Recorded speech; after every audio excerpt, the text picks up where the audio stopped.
Well, they told me to wait until the music died down, and somewhere in there they wanted me to do the worm and some push-ups. I declined to do that. But hopefully what I can bring to you today is something that's worthwhile and meaningful for you. Devon mentioned that, you know, one of the things that helped our firm, and I say our because we're one of the few firms that has two CEOs. Matt Feller wasn't able to be here with me today, but he's watching with all of you. And we just really went on a journey where we wanted to scale up, we wanted to have some direction, and one of the groups that really helped us be able to do that was SMB. And one of the things that they really pointed out for us, I mean, they're very goal-oriented, they themselves as a company, but then also teaching all of us and coaching all of us. They were a big catalyst for us. So I want to share that with you today, because one thing that has always really fascinated me and it made me admire SMB was the fact that they give us actionable information that we can take back with us to our firms and put to work right away. And I hope that I can do that in the next 20 minutes for you folks as well. And what I want to do to help with that is I want you to go on a hunt with me. And you're saying, what are you talking about here? Well, if you look at my presentation slide, up in the top, it's my left, maybe your right, it might be your left as well. There's a little picture of a woolly mammoth there. And that's important to my firm for a couple of reasons. First off, my firm's a personal injury law firm named Feller Wendt, and we've got offices in Arizona, Idaho, but our primary, where we started up, state is Utah. And in Utah, we just recently found out, or not recently, I guess about a year ago, we acquired our first NHL team. And if you guys can, just give me a thumbs up if you're into the NHL at all. Anybody? Yep, looks like we've got a couple people here. And I'm going to be honest with you, until Utah got their first NHL team, I really wasn't into it. And we got real creative with the name. We called it the Utah Hockey Club. That was it. Until just a couple weeks ago, we found out that the name, after all these fan polls and everything, they landed on, and we're now going to be called the Utah Mammoth. So why is that important? Well, in Utah, Idaho, and Arizona, we're big hunting states, and kind of something for me as I thought about putting this presentation together, I thought, what would be the most useful thing to talk about? And these big, hairy, audacious goals kept coming to mind. They were a huge part of our success, and I'm going to share that with you here in a little bit. But those big, hairy, audacious goals, whenever I heard that term the first time I heard it, I thought about a big animal that I might hunt. I hunt mule deer, elk. Matt's an even bigger hunter than I am. He's been hunting all his life, one of the best hunters I've ever met.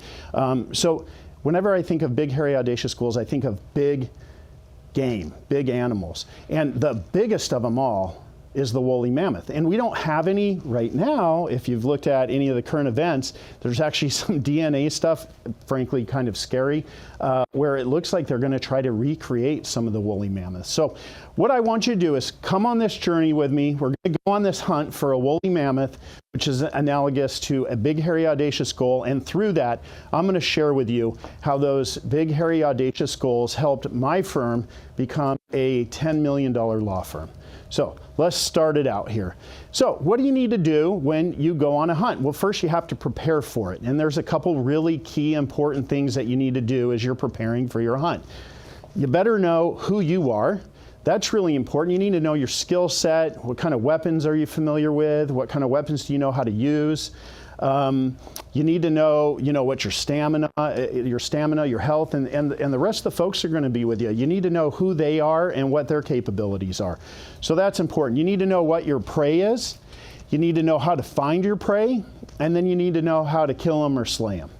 So first things first, you need to know who you are. At Feller Wendt, we are a personal injury law firm. It's all we do. And I know a lot of you folks do all sorts of other types of business, but for us, it's just personal injury. And the catalyst for us, the thing that we focus on most, is motor vehicle collisions. We do slip and falls and dog bites and those kinds of things, but we really just focus on personal injury. And then something else about us that's important to us as we were getting ready to go on this hunt is we knew that we had been, from the very beginning, we've been in business for about 17, 18 years now, but we've always been family oriented, and that's really important to us, both for the families of the partners and the owners, but also for our employees, and then also for our clients. And our motto is our family protecting yours. We needed to know who we were so that we could start pursuing this hunt or these big, hairy, audacious goals. All right, next then is we need to know what our prey is. And so we needed to learn a little bit about them. And again, to keep this analogy going with the mammoths, we needed to know what these mammoths looked like. And there was 3 key components to the mammoths that really set them apart. First, they're huge. Second, they're hairy. And then third, they're just an audacious animal. And so let's kind of unpack each one of those. So as far as the big part, just to give you some context, mammoths weighed as much as 14.3 metric tons, or 31,500 pounds. In addition, they were 4.5 meters tall, or 14.8 feet tall, if you don't know the metric system like I don't. And then they were also equipped with these massive curved tusks. Now, to kind of put that into context, they were taller than a T-Rex and weighed almost twice as much as a T-Rex. And you can see on my slide over here, to kind of visually give us a representation of how much more massive a woolly mammoth was to just a human being there. Now, similarly, I'm going to call them BHAGs for short here, but your big, hairy, audacious goals should be huge. So, how so? First off, they need to span a significant amount of time. These aren't just tiny goals. What are we going to do in the next 3 months, 6 months? They're not quarterlies, they're not annuals. These are big, hairy, audacious goals. At a minimum, they should cover 3 years, but a lot of folks set these out for 5, maybe even 10 years. Now, in addition, they must be challengeable or challenging, and then also attainable. And that's really important. You want a hunt that stretches you, takes you places that you've never gone before, but you also want a hunt that you can accomplish. These big, hairy, audacious goals need to be the same way. And then, really important, they have to be compelling to everybody involved. And I hope I don't offend anybody by saying this, but you don't want any PETA folks along with you when you go on a hunt for a woolly mammoth, do you? No, you don't. You want folks that are interested in hunting. They have moral alignment with you with the hunting. And that's similar to your BHAGs. You've got to have folks that are aligned and they're compelled by the same things that you are, and they're willing and want to go on the hunt with you. And then finally, they must push boundaries and foster innovation. Again, it's got to be a stretch goal. This isn't something that's just going to be like you're 95% sure you're going to get there. This needs to be like a 50-50 or even less. It's got to really push you, really stretch you. But again, it's got to be attainable. All right, next, these things are hairy. These woolly mammoths are really hairy, right? So kind of keeping in line with the analogy here, they weren't just hairy, they were particularly hairy. And your big, hairy, audacious goals ought to be the same way. How so? Well, mammoths had 3 layers of hair. First was the undercoat, then they had a guard, and then they also had an overcoat. Your big, hairy, audacious goal needs to be the same way. It should comprise of strategic initiatives and milestones that each contribute to an overarching goal. Why? You've got those 3 layers or more. Maybe it's 4, maybe it's 5 layers that help you adapt and pivot and be able to have some, understanding or some direction and idea that you're going to be able to successfully attain that goal or complete the hunt. Then, in addition, their hair allowed the mammoths to function in a variety of climates. And similarly, big, hairy, audacious goals need to provide your organization with a clear vision, and it needs to also help you navigate and withstand market fluctuations and internal challenges. So, big, hairy, audacious goals need to be able to allow you to pivot and kind of move through all sorts of changes. For us in the PI world, we're dealing with AI, we're dealing with autonomous vehicles, we're dealing with strong competition. I think it's one of the most competitive niche industries in the world. And so we have to be able to adapt to all those varieties of climates. And then lastly, the hair on the woolly mammoth really gave them a unique look. When you think about Jurassic Park and the Jurassic World, paleontology, all of that, you don't see a whole lot of hairy creatures. What you see is a lot of reptilian or bird-like creatures. And so these were woolly mammoths that had a very unique look. Similarly, your BHAG needs to distinguish you. It needs to be unique for your organization and distinguish you from your competitors. This helps to signal a commitment to visionary objectives. And you might ask yourself, like, why does that matter? Well, it matters to your people that you're trying to rise up or raise up within your organization to be. They want to chase something that's unique. They don't want to do the same thing over and over that somebody else has done or 100 businesses have, or the 40 law firms in your city have done. They want to do something new, something innovative. And in addition, that uniqueness will help attract talent to your firm as well, aligned talent. And that's what you want if you're going to have a successful hunt. All right, and then next, they're audacious. Big, hairy, woolly mammoths are audacious, and they were audacious in a number of different ways. Two primary ways. First, they survived by exploring and adapting to new areas. So unlike a lot of the other dinosaurs in the prehistoric world, woolly mammoths were able to live pretty much anywhere. So they could live in the coldest climates and in the warmest climates, and everything in between. Now, in addition, just like elephants, woolly mammoths would courageously protect their own while aggressively battling with rivals. And so they have this ability to kind of pivot and both protect and play defense, but then go on the offense as well. Now, similarly, your BHAGs need to be audacious. So you need to have them so that it gets you out of your comfort zone.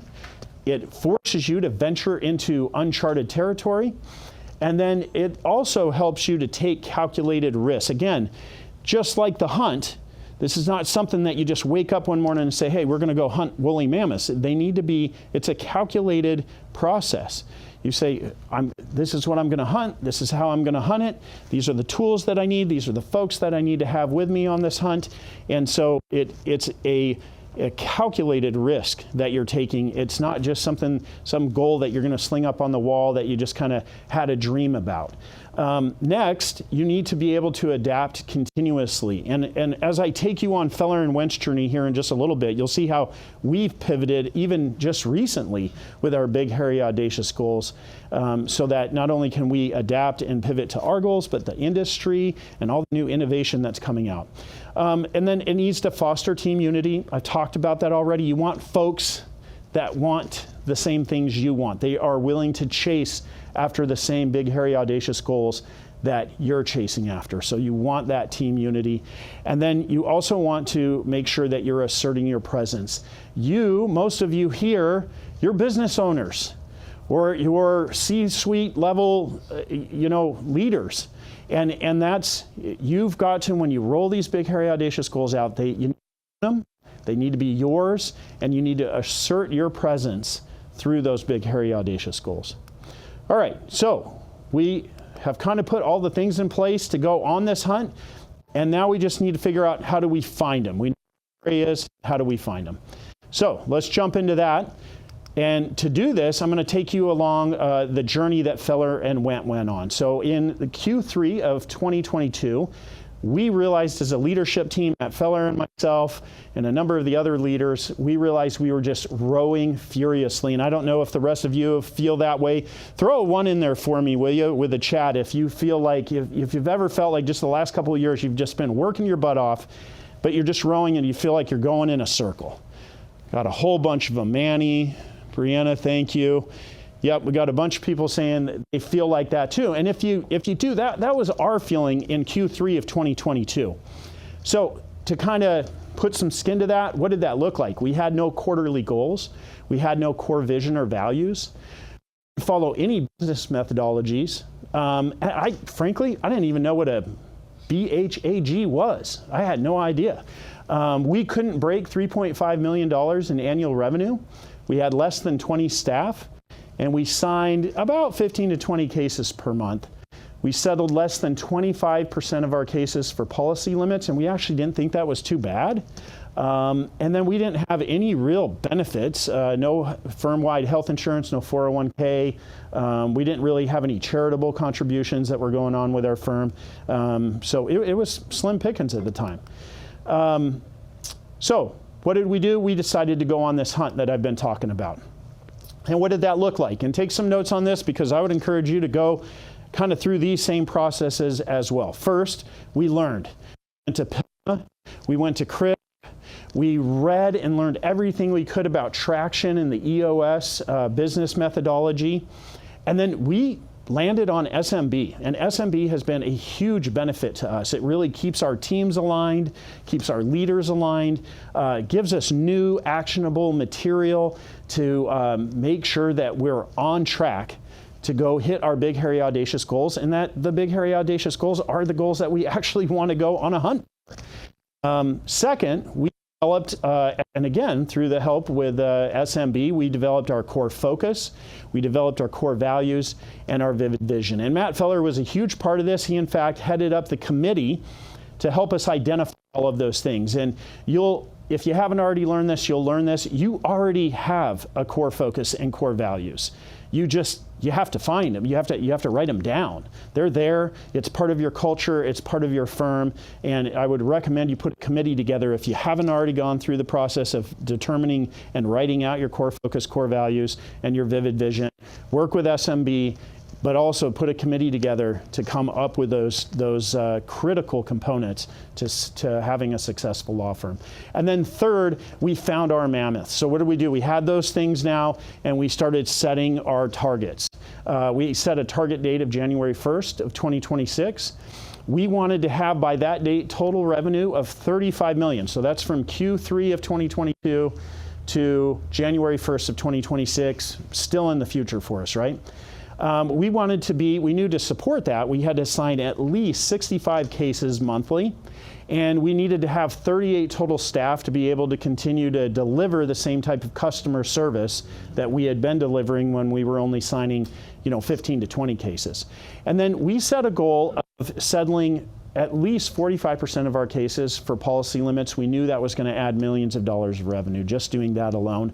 And then we also had the goal of offering firm-wide health insurance. We also wanted to offer a 401k and contribute more to the community as well. So we knew what we were doing. We had our prey now. We knew what it looked like. We knew how to get there. We had all of the skin on the bone, so to say, and we were ready to go. And then we hit fear, and fear nearly stopped the hunt. What did fear look like for us? We were saying and asking things like, our goals seem too big. Will we have to spend too much? Are we going to have to spend too much on marketing? Are we going to become a mill? That was a big topic of conversation with the leaders. Where will we put all these new people that we're going to bring in? How are we going to hire them, train them, supervise them? How are we going to keep track of everything? Like, how do we even know if we're on track to have a successful hunt? And then we don't have a lot of time now. How are we going to have even more time? This sounds like it's going to take a lot more time. And then really one of the biggest ones are, what if our revenue projections are wrong? Are we going to be in the poorhouse? We're going to chase after all of this and then have an unsuccessful hunt and then file for bankruptcy? I mean, what does that look like? We realized at the end of the day, we just don't have all the answers. And so at the end though, what I would say is that was kind of a positive for us. And I would say to you, if you are in the process of putting together big, hairy, audacious goals, or you already have, if you don't have some fear about what you've written down on paper and what you've published to your team, you don't have a big, hairy, audacious goal. There has to be a fear element there. But then at the same time, you need to understand that you just don't have all the answers yet. You're going to be able to pivot. You're going to move. You've got a great team that's going to go on this hunt with you.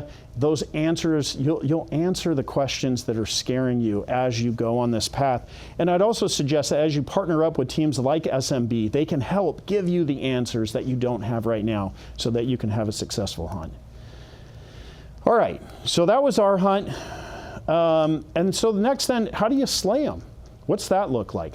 And it's really simple, actually. That fear that I just talked about, you want to address the fear, then you kill the fear. That's how you go slay your prey. That's how you slay the mammoths here. And what does that look like, though, in the real world for us? Because it's fictional for us to be hunting mammoths, right? So for us, for you folks out there, first off, share your goals. Don't hide them out there. That's part of the alignment. If your team doesn't know what your goals are, nobody can go on that journey with you. It's just you. You're solo.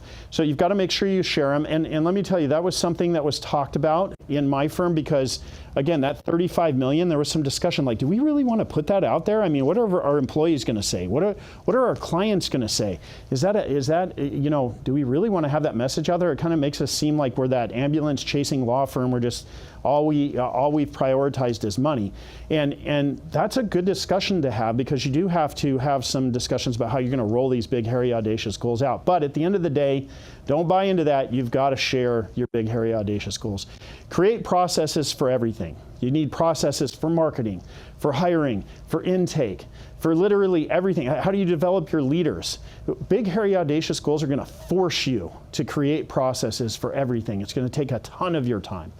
Be fearless with your marketing. This is so important. You have to be fearless with the marketing.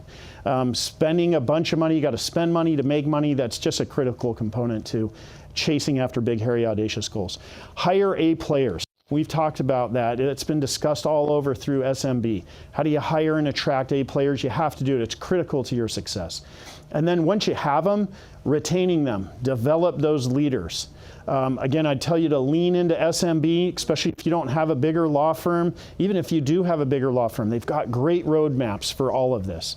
And then one thing that Bill Hauser said, and he doesn't even know this, I've never talked to him about it, but I was sitting in an acceleration boot camp just like this, and I remember him saying, you have to ask better questions. And Matt and I looked at each other and both wrote that down. And it's been something that we continually challenge each other on and challenge our leadership.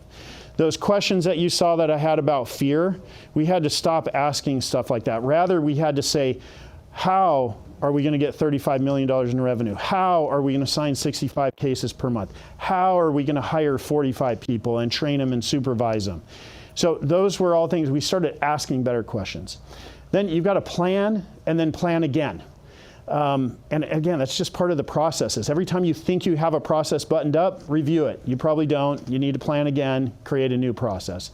And then similarly, you have all these processes, you have these plans. How do you know if you're on target? How do you know if you're even going to attain them? You've got to measure and then measure the measure. What do I mean by that? When we started this journey, we got into Domo and Lead Docket and FileVine and had all these awesome reports and KPI dashboards. I didn't know what the hell any of that stuff meant for the most part, so I had to spin up on that. But then when I did learn it, I couldn't rely on the data because it wasn't accurate. So we had to bring folks in.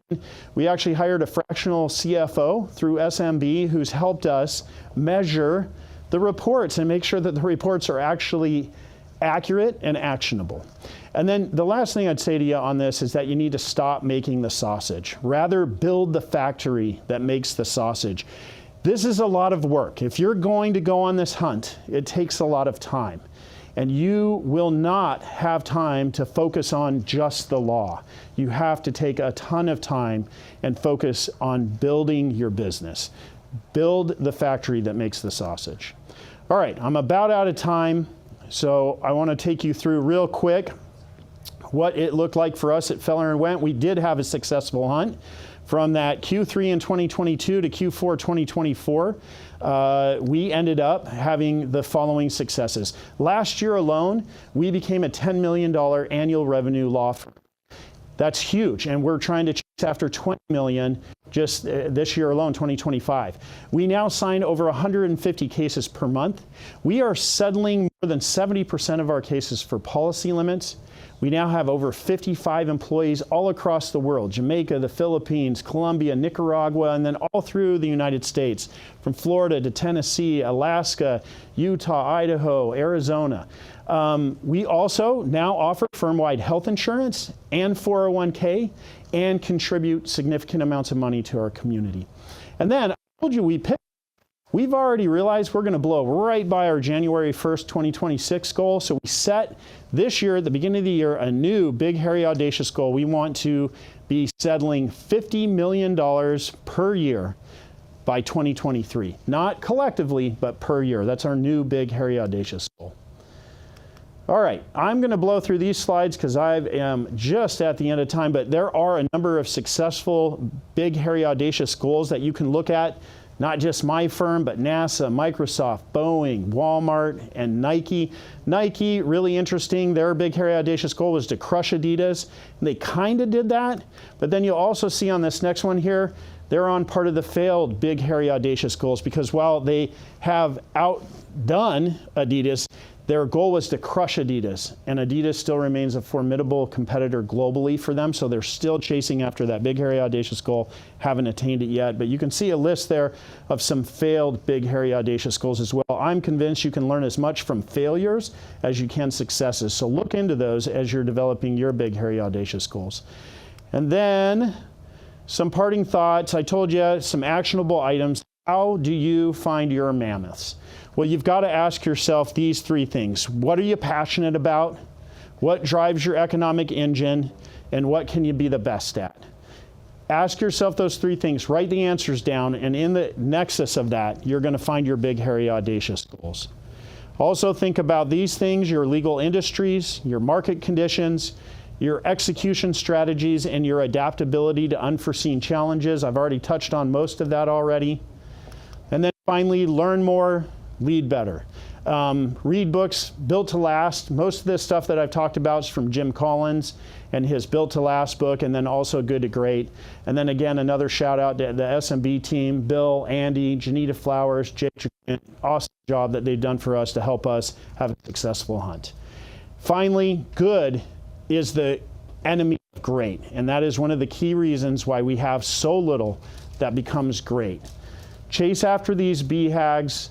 If you use them, they'll help you as well. Thank you.